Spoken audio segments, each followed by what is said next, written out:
ঢাকাই সিনেমার আলোচিত সমালোচিত অভিনেত্রী পরীমণি এবার শুভেচ্ছা দূত হলেন অনলাইন ভিত্তিক একটি জুয়া কোম্পানির। গত মার্চের শুভেচ্ছা দূত হিসেবে পরীমণির নাম ঘোষণা করেছে কোম্পানিটি। রোববার নিজের ফেসবুক পেজে ওই কোম্পানিটির একটি বিজ্ঞাপন শেয়ার করেছেন নায়িকা। জুয়ার ওয়েবসাইটটি ভিজিট করতে সবাইকে আমন্ত্রণ জানান পরীমণি।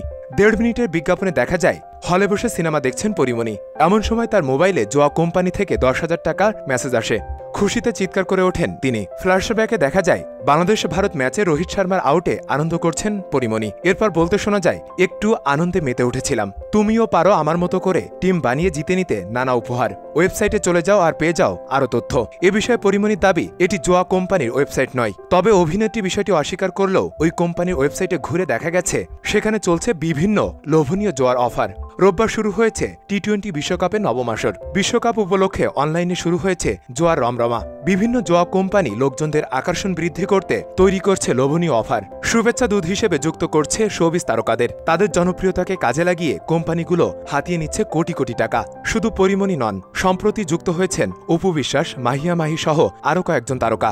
তথ্য প্রযুক্তি বিশ্লেষকরা বলছেন, মূলত সাধারণ মানুষের মাঝে বিশ্বাসযোগ্যতা অর্জন করতে তারকাদের বিজ্ঞাপন চিত্রে নেওয়া হচ্ছে। এতে সাধারণ মানুষ তারকাদের কথায় প্রলুব্ধ হয়ে জোয়ার ফাঁদে পা দিচ্ছেন।